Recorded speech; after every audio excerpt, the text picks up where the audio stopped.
Shalom everybody and welcome to Regah Bivrit. I am Rabbi Shapira and I'm excited to be here with you every week in Shorashim edition as we go through the book of Vayikra, specifically to the commentary by the Ben Ish Chai. I hope that you are blessed every week to be here with us in understanding the beauty of the Hebrew language and the beauty of the commentary by the Ben Ish Chai.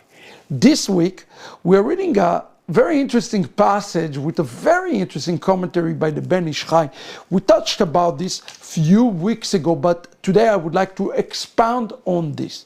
We are in the beginning of the parasha in Vayikra 26, verse 3. We read, Im Bechukotai tilchu ve'et mitzvotai tishmeru ve'asitem otam. If you walk in my statutes and you will do and guard my commandments, and you are to do them. It appears in the passage that there is redundancy. And here the Ben Ish Chai asked the question. He says, wait a second. The passage say we are to guard it, the mitzvah, and we are also to do it. And he asked the question, isn't the guarding of the mitzvah is the same as doing the mitzvah?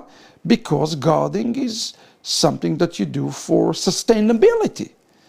And to fulfill it is the same thing. So why is it repeating this? Now he explained that there is a distinction here that we need to understand between guarding and to doing the mitzvah. And I think this is an important lesson for us to understand.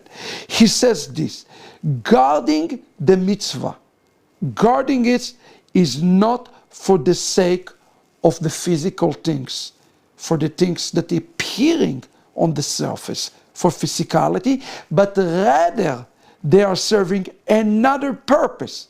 And the purpose is that the man who is guarding the mitzvah will be awakened and is a very root, this spiritual root. All of us have a spirit inside of us. The spirit should be awakened when we are guard the mitzvah, and he uses the term itorer atikun shebeshorsham, so that the tikkun, the repair of our soul, will be awakened from above. So if this is really all what we have to do is to guard, he asked the question, so why should we go through the trouble of fulfilling the mitzvah? Maybe it's enough that we guard it, we think about it. Why is it not enough, he uses this term, to paint it in the mind?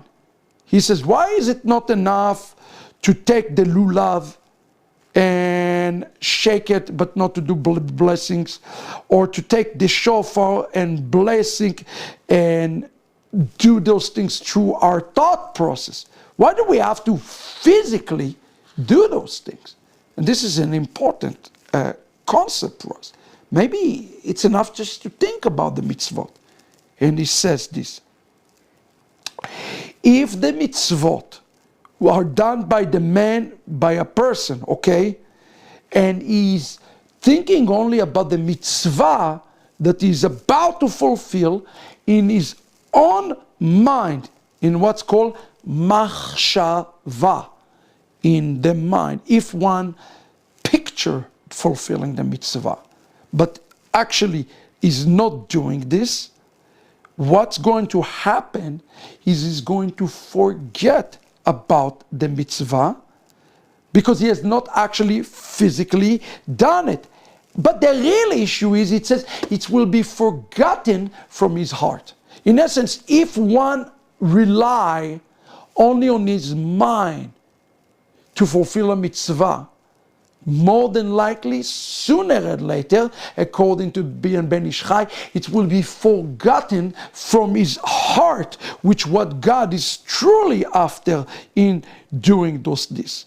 He says, because the heart is full of things that cause us to think about other things, distractions and confusion and things that bog us down in the day in and day out.